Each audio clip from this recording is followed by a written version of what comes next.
All right, guys, welcome back to another video. It's been a while since I posted on here, but I figured now is about a good time as any. So today's video, if you follow me on Facebook, I was gonna post a review on the LVS 44, and that's majority of what this video is gonna be, but I'm gonna do a little recap on the recent BLF tournament that I just had. I finished 5th in that on Detroit River. We fished St. Clair though, or I fished St. Clair, I should say. But yeah, I'll do the recap now, and then we will talk about my opinion on the 44. So to start things off, today is Monday, and this last weekend, Saturday was the event. I've practiced Thursday and Friday for the event. And Thursday was a magical day. Thursday, I ran to a spot up by St. Clair River. There's a couple sections that I like of a flat that's kind of close to the mouth of those river channels up there. I'm not going to say which ones, but there's a couple flats I like up there, and I wanted to find something that I could go to without live scope, potentially catch a couple 4+ pound class fish. Obviously that's what it takes to win, is those 4+ pound fish. And I went up to this flat. I think I caught one 3-pounder on my first or second cast, and I was throwing most of the day. I was throwing a smaller chatterbait. Now this one I have tied on is a mini max, which is not what I was throwing in practice. I had limited supply of tight liners, basically a mini max style chatterbait. And I unfortunately broke off most of them besides one. And the fish I caught in the event was caught on his chatterbait. And then I ended up breaking that off probably like the 10th cast after I caught that fish. I was catching some pike on this flat, and I just didn't check my line like I should have, but luckily I had some of these in the box. In practice though, I had a phenomenal practice on a chatterbait. I don't know exactly the weight I had strictly on the chatterbait, because I did catch some fish on some tubes, an underspin style bait, but I had like 21 to 22 pounds in like 4 foot of water, not even using scope. The only time I ever used scope up shallow in practice was just to kind of stay on the bait that I was following. But I really honestly didn't even need it. I never caught a single fish up shallow with live scope, sorry. But it was fun. I was pretty hyped because I had some scope stuff close to that. If you guys don't know, we're only allowed live scope for 3 hours now, and it's a selective time. So once you turn it on, whatever time of day you want, it's 3 continuous hours, and then you have to shut it back off. So I've planned on going here, starting my morning, just trying to get like that 18, 19 pounds of chatterbait. I knew I could catch bigger, but I just wanted to try to get 18, 19 pounds. And as soon as we got there, I knew it wasn't going to be right. There's a reason why, and I really don't want to disclose that. Maybe later in the year I'll talk about the shallow bite, and there's something you just got to look for. And I knew it wasn't going to go down, for one, because the wind direction was kind of blowing off this flat, not along it like it was Thursday and Friday in practice. It wasn't blowing with the flat, like the break of the flat. And I just kind of figured, man, this isn't going to go down like it was. And Byko ended up, I think he caught a fish his second or third cast, and it was a small fish. And I was like, man. So we just kept going and going and going. Well, finally I ran into a 4. And right when I caught this 4-pounder, I boat flipped it, not even thinking of how big it was. I was just like, come on, let's get in the boat. Let's get going. Let's get one in the boat. And then the storm literally came. Maybe I'll put some pictures in here, and maybe I'll put somebody's video I seen on Facebook of this. There's just a bunch of these water spouts that were forming by Anchor Bay area, St. Clair River, Algonac area, if you guys are familiar with that. And they weren't too far from us, and I was like, man, we're not going to be able to even scope back here. I was just like, which I didn't want to scope. The scope fish I had was close to this area, but it was still a little bit of a run to make to get to them. But I figured that this storm, the way it was positioning, it was going more north, but it was still kind of lingering like it was going to come back. So I was like, man. So wind direction changed, and we literally were drifting this way going on the flat, and then in a matter of minutes we were going this way like 3 mile an hour moving with the wind, and obviously that's not good. But I ended up catching a couple more fish on the chatterbait, and I lost one that unfortunately was probably over 5 pounds. It was black, it was big, and you always see guys catching giant smallmouth that are dark, and it was just what you would think of a giant shallow water smallmouth. And it came off probably 20 feet from the boat. And I honestly wasn't even that worried about it, because I was kind of down in the dumps of how the morning bite was going. So I really honestly wasn't even sure if I was even going to be able to do anything out there on my scope fish, because I knew that I had to be off the main lake by 1. Just looking at the radar, I was like, man, I don't have much time back here. So we only really got to fish on the shallow stuff for about an hour. And I really felt like, now looking back, I probably should have just risked it a little bit more and stayed on the shallow fish a little bit more. I probably would have ran into another 4. But at this point, I'm like, you know what? I need to go out there, try and catch some scope fish, because I have the chance of catching better than average fish with live scopes. Obviously easier. I can decide what fish to throw at, what not. And that's what I did. I went out. We probably fished an hour up shallow, and I only got to scope for not even an hour. So we only got to fish in this general area for like 2 hours. And I ended up, with what I weighed in is what I caught in 2 hours. So it's hard telling what would have happened if I would have had another hour, even 2 hours. I mean, obviously I probably would have done some upgrading. But guys, if you know me, or if you follow my Facebook page, or if you might even use tight liners, you'll know what this is. And I'm exposing a lot of stuff. That's why I'm not going to be, if you watch this video, good for you, you're going to learn something. But this bait alone right here has accounted for, honestly, it's probably the reason why I've made a top 10 in every single BFL that I've fished up north. It's this puffball. It's Tight Liners Customs puffball. And I used that and give me a second, my rods are all kind of screwed up. I used that and Staple Strike King Z2. I think this is brim color. So at this point, you know, I was like, what am I going to do? The storm's moving in. I don't have much stuff on the river. So we just worked our way back, and I stopped at the shipping channel. I had a couple spots out there, and it just wasn't going down. So pretty much, guys, the recap, I only got to fish effectively on stuff that I wanted to, like 2.5 hours. By the time I made the run from the river, it was already bumpy as all get out on the lake. It took us an hour and a half to get across. Well, from Elizabeth Park, where I wanted to go, it took us an hour and a half to get there. So I really cut my time down. I don't regret running up there. I just wish I would have played things a little bit more riskier, but you can never be too safe than sorry up there. Definitely check out Tight Liners Customs. All these rods that I was holding, this is actually a new setup that I just picked up from the angler. The Daiwa, the Tula, I think you're gonna have to excuse me on this one. SVTW.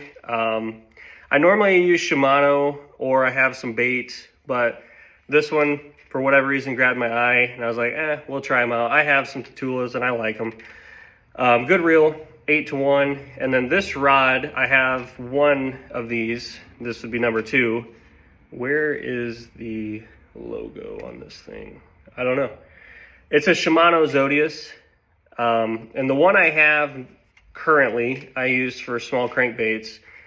And this is a basically 7.2 moderate action baitcaster rod. And this is a phenomenal chatterbait rod, at least for me. I like a little bit more backbone, or more of a stiffer chatterbait rod than most people. I think most people like more forgiving. If you're looking for anything, definitely hit up the Angler. If you're from southern Michigan or Indiana, obviously, if you're from Indiana, you probably northern Indiana, that is, you probably heard of the Angler. They're a great company. That's where I bought the live scope from. They've got plenty in stock from what I've heard and what I've seen. So now let's move on to the review. The review, I'm going to be honest with you. When I first bought this thing, I hated it. I was like, man, this was $2,000 and I am not going to get anything out of this. I actually struggled when I first used it. I took it out to a lake that I know very well, and where I knew fish were that time of year, I honestly couldn't even tell what was bass, I shouldn't say what was bass and what was like bluegill, because even on the factory settings, you can tell what is a bigger fish, but they were just so faint. And that is the biggest downfall that I have seen with this transducer. Is it's not a hot transducer like the 34. It's very settings oriented. So like unfortunately, just running it out of the box like the 34, as some people even do, they don't change anything. You're not gonna like it. And it took me a while to, I completely switched color palettes from what I used to use with the 34, because I know I used the blue, I'm not sure, I think it might literally just be called blue, but blue and amber I used, and the green one, emerald, black emerald or emerald, something like that. Those were the three I kind of rotated through the most, and blue and amber being the most, especially blue up north, I use that a lot. Did not like how it looked. And so now I'm running, which I'm going to show the settings here in a little bit. I think I'm running Lava. Lava seems to be the best of both worlds as far as clarity and just separation. Up north, to be honest with you, I don't know if there's really a color palette that would be terrible on the 34. I think they would all be pretty solid. It's just more of a personal preference and how you look at the screen and determine things, whatever. But overall, the main question I'm getting asked is it better than the 34?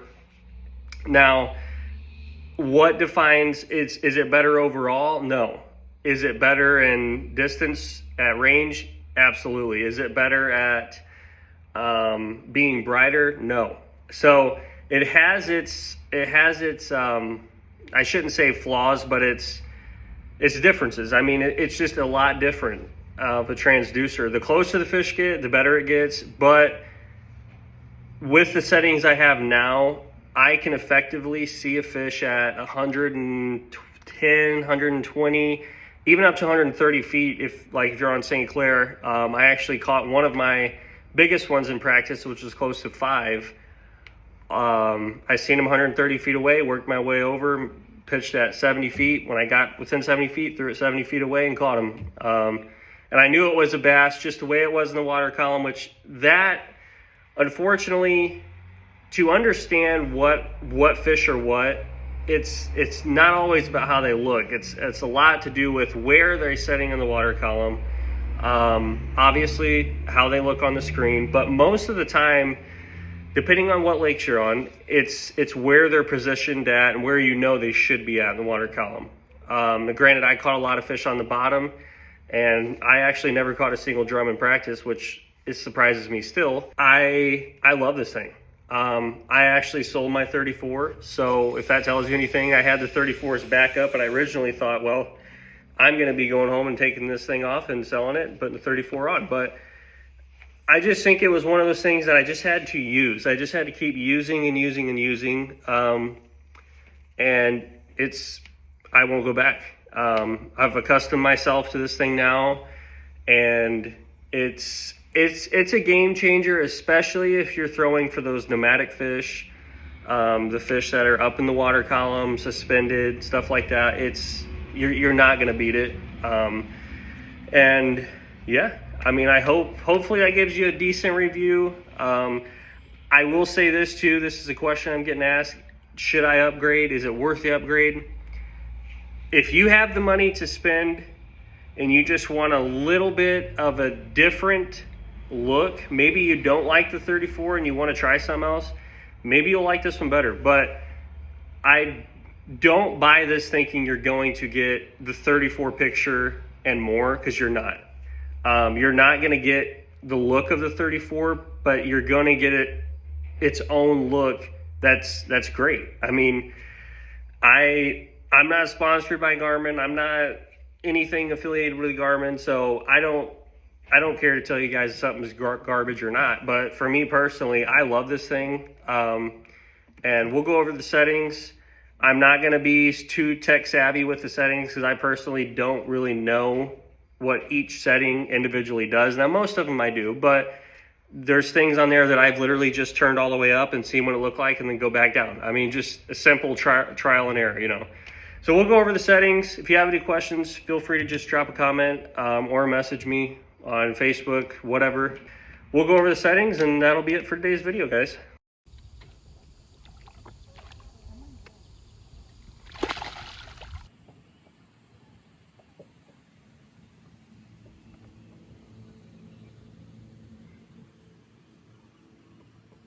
All right, guys, bear with me.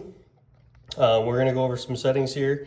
Not sure if it's gonna wanna focus off the screen turns bright. I will try my best to pay attention to the screen. And yeah, just make sure you guys get a good picture of the settings here. So this is just your standard setting. As soon as you hit menu, you've got your gain, depth range, yada yada.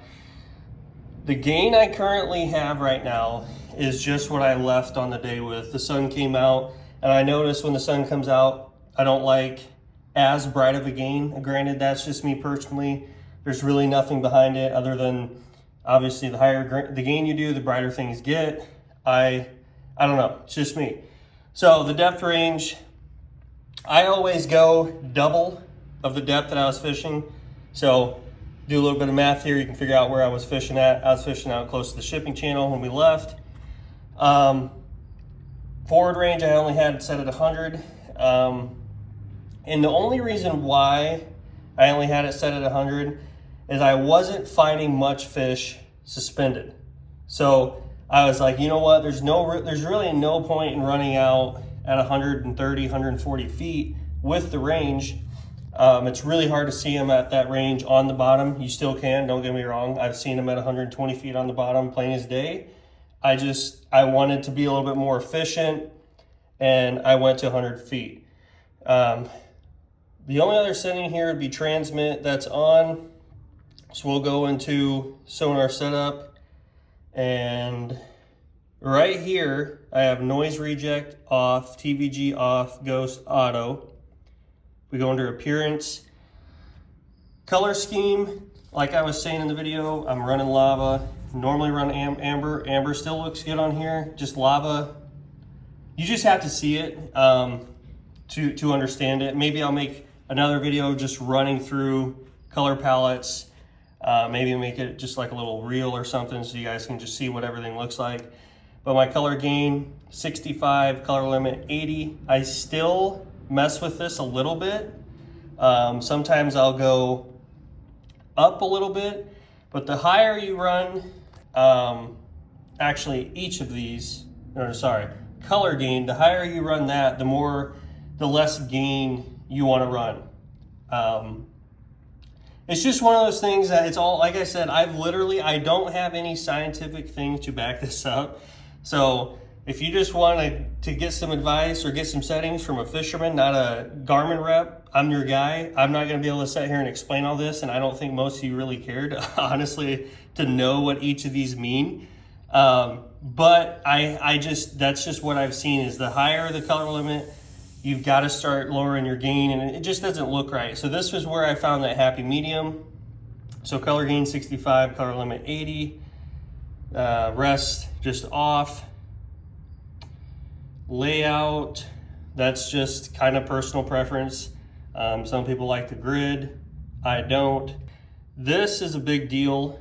So this is just a little tip for anybody even running a 34 or 32 install depth. I honestly don't remember what this came on factory, but I used to run this on 3 with the 34, 3 foot. Now I run it on 2, and that basically is your surface. So from what I've been told, it's how much of the surface you'll see. Like I said, I'm not a Garmin tech or rep here, but if you want to see your bait hit the water, you got to have this set at, I think I've heard people run 1.5 to 3 feet. I got mine on 2, and I can see my splash at 150 feet. I threw a jig out one day going with the wind, and I actually seen the splash at 150 feet on this 44. So just take my advice. I'm not gonna try and sit here and sound smart because that's just not me. Stabilization, that's auto. Really everything else on here is just kind of preset. Don't really need to change any of this. Now this, if you ever have any issues when you dump it in and it doesn't detect the water, because this is a different style transducer here, so it detects when you're in water, and when you pull it out, obviously we're not in water, so it's saying water not detected, so it's not actually showing you like the little, you know how it is when you're not in water, it's just you see a bunch of fuzz and whatnot. So you shut that off if you ever have any problems, and it'll automatically just run. It'll probably actually do it now. So I don't have any fuzz, but you can see like what you would see when you're out of the water. Anyways, guys, that is my settings. I think I've got through everything. Sorry, I didn't even really make an outro here, but I really hope you guys enjoyed today's video. Maybe learned something from the settings. If you do end up wanting to buy one or thinking about buying them, check out the Angler. I think he's got the 42. Don't quote me on this on the 44. I don't know if he's ordered anymore, but I know he had some of the 42s in there when I was in there. And he's got all kinds of other products. Humminbird, Garmin. He's got the 16-inch Garmin in there, which I thought about buying. But anyways, hope you enjoyed today's video. If you got any questions, feel free to message me. Thanks for watching. Bye.